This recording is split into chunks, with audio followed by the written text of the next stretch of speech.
crop circle à Milk Hill, découvert le 12 août 2001 au Royaume-Uni. Milk Hill signifie colline de lait.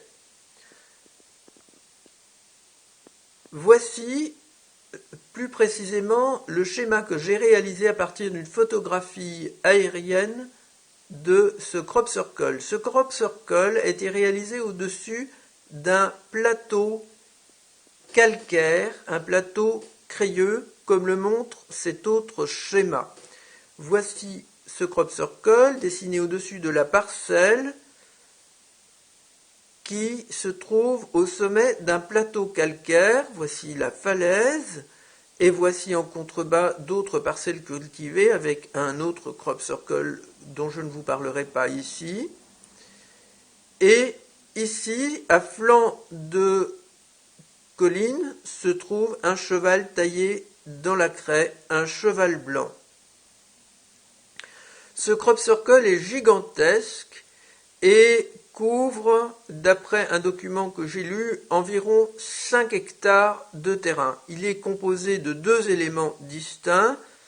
Cette grande formation, composée de 409 disques, 408 disques périphériques et un disque central, et il est composé d'un élément très simple ici, un petit cercle en bordure de parcelles cultivées. Ici, de ce côté, se trouve la pente en direction de la falaise et plus en avant également en direction de la falaise. Il y a une falaise de ce côté et de ce côté.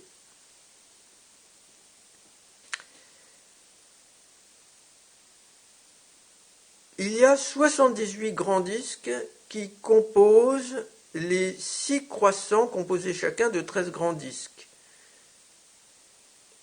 Avec le 1, le 7 et le 8, on peut former le nombre 187 qui correspond à la clé du code, qui correspond au cheval.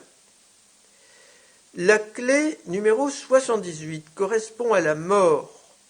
Plusieurs raisons à cela. La première raison que j'expose dès maintenant correspond à la craie. En effet, le cheval est taillé dans la craie, ce sont des sédiments et ce sont des cadavres qui se sont déposés dans la mer, ceux qui se sont fossilisés et qui ont donné cette roche calcaire. Cette clé est employée à cet endroit de la façon suivante.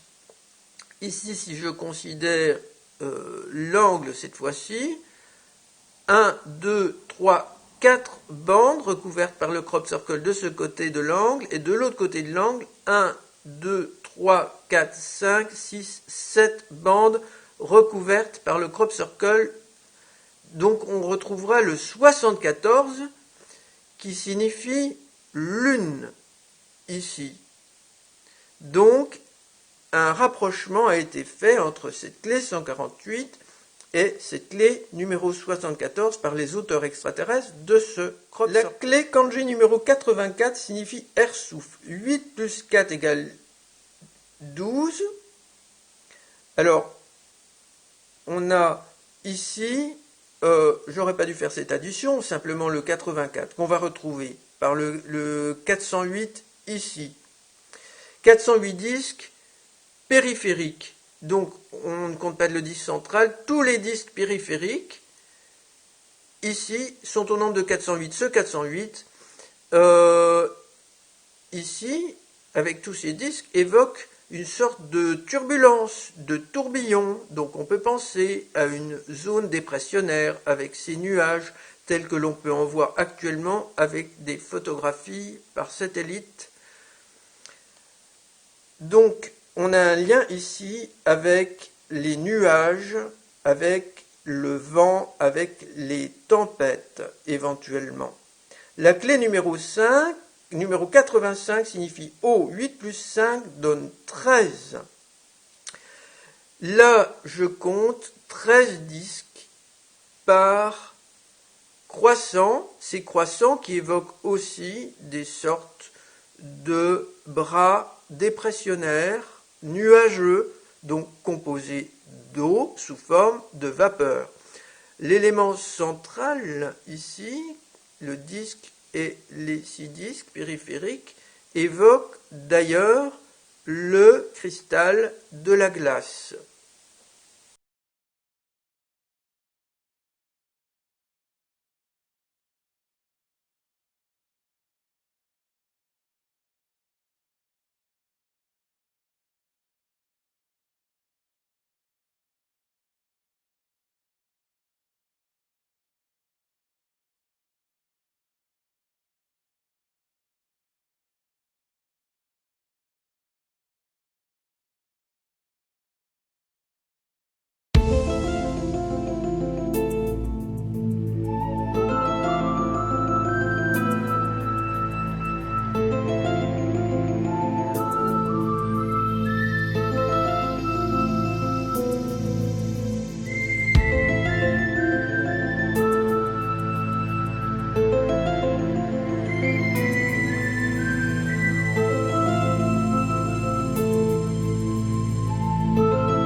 Dangereusement montée, elle devrait atteindre son pic en fin de journée au-delà des 6 mètres. On va appeler nos reporters le long des berges.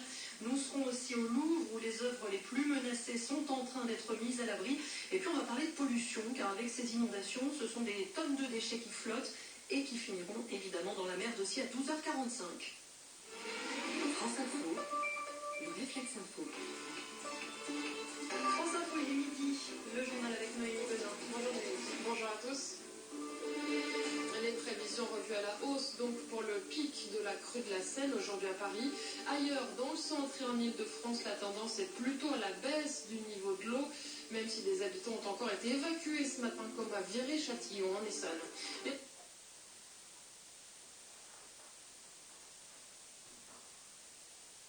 Madame, mademoiselle, monsieur, bonjour. Hier, jeudi 3 juin 2016, a été annoncé à la radio le décès d'un homme de 74 ans qui était à cheval et qui s'est trouvé pris dans les inondations. Je souhaite revenir sur la disparition malheureuse de cette personne, car elle fait écho à un dossier dont je me fais le rapporteur depuis de nombreuses années maintenant, qui concerne une double menace d'invasion extraterrestre. La menace la plus grave est en rapport avec le christianisme, et on a véritablement affaire à des imposteurs qui, au nom d'une prétendue justice divine, cherchent à prendre possession de la terre à travers la croyance de l'humanité en Jésus Sauveur. Le second groupe extraterrestre, qui a un temps été soutenu par la source, la mère de l'univers, appelée Dieu par certains, la source qui condamne maintenant ce second groupe pour mauvais comportement et qui a abusé de ma crédulité. Ce second groupe extraterrestre se manifeste aussi, est un ennemi de longue date du groupe d'en face, le groupe Pro-Jésus. Ce second groupe est nettement moins dangereux que le groupe Pro-Jésus. Pour moi, cela va sans dire. Chacun se fait son opinion s'il le peut, chacun se fera son opinion, et j'espère personnellement qu'aucune relation n'aura lieu de manière étroite, ni même distante d'ailleurs, avec ces présences extraterrestres, quelles qu'elles soient. Alors, cet homme de 74 ans, qui était à cheval, qui est mort, 74, c'est le renversement de 47. 47, c'est la clé de classification des idéogrammes chinois qui signifie le ruisseau. Cet homme est mort en zone inondée, si j'ai bien compris l'information d'hier. Notez que le cheval, c'est la clé de classification des idéogrammes chinois qui est 187.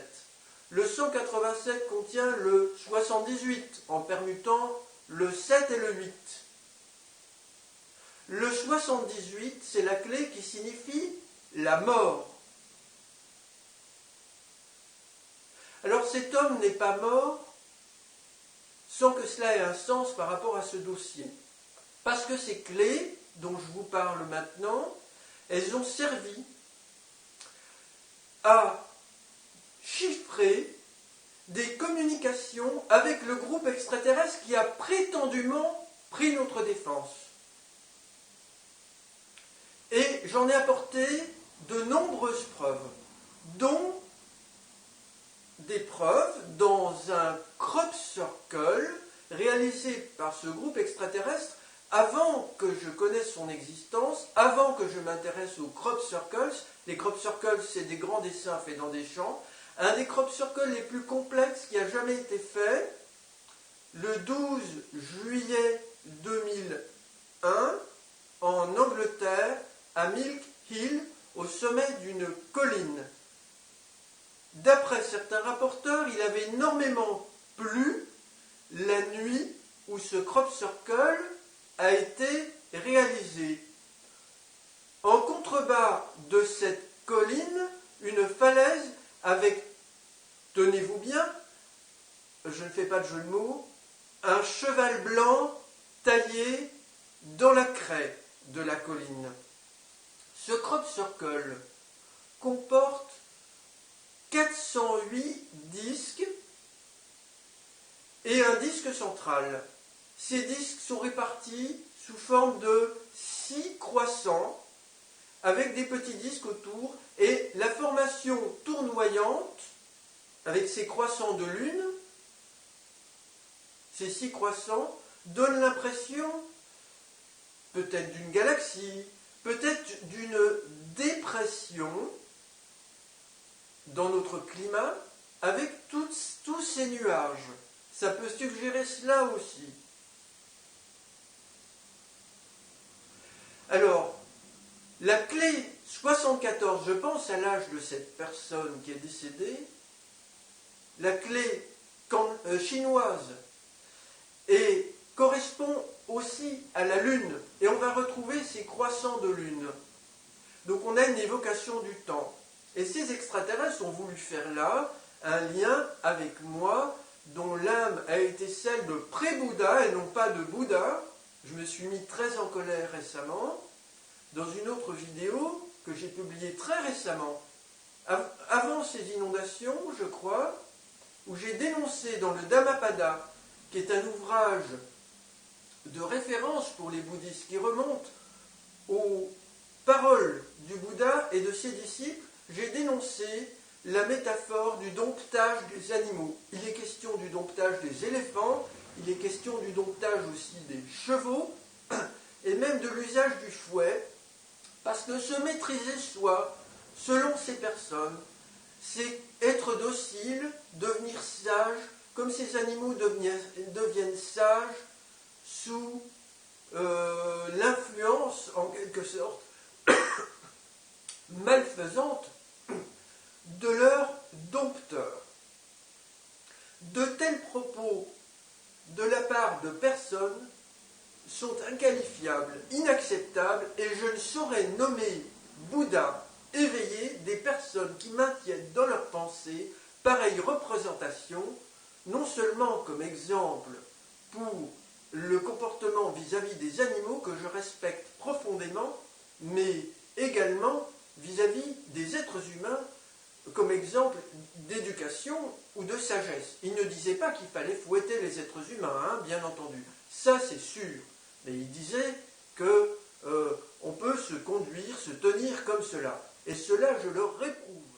Alors, cette civilisation est lamentable, et cet homme qui s'est noyé, il s'est noyé parce que la population, dans son ensemble, ne réagit pas face à ces menaces extraterrestres, et que la Terre est en colère. Et ces inondations ont lieu très peu de temps après les célébrations à Verdun. Quel a été le message fort à Verdun? Ça a été de dire, d'une voix commune, Angela Merkel pour l'Allemagne, François Hollande pour la France, il faut que l'Europe soit forte. Mais que fait l'Europe actuellement? Elle vous cache les menaces extraterrestres. 2, elle prélève une partie de votre impôt pour conquérir l'espace et occuper une place équivalente aux États-Unis et à la Russie principalement, mais aussi à la Chine, dans le domaine de la conquête spatiale. C'est-à-dire que il faut bien voir l'avenir, c'est que l'Europe, la Commission européenne sait que ces présences extraterrestres existent. Pour le moment, elle le cache. Mais il est inévitable que ces annonces seront faites et que, en continuant d'encourager le développement de la conquête spatiale, chose que je condamne, que la vie condamne et que la source de la vie, ici et maintenant, je me permets de le dire, je pense, condamne aussi, eh bien, il est inévitable que nous ressemblons de plus en plus, en termes de civilisation mondiale, excepté un certain nombre de peuples dont je salue la sagesse de ne pas faire ces choses-là, des peuples très peu nombreux, mais qui sont beaucoup plus respectueux de la vie que nos civilisations arrogantes, à soi-disant développement et progrès. Je veux citer par exemple les Warao, dans l'embouchure de l'Orénoque. Un documentaire exceptionnel a été fait sur eux il n'y a pas très longtemps, diffusé à la télévision. Hormis ces peuples, l'ensemble de la civilisation mondiale va à la catastrophe et ressemble de plus en plus à ces extraterrestres qui nous visitent.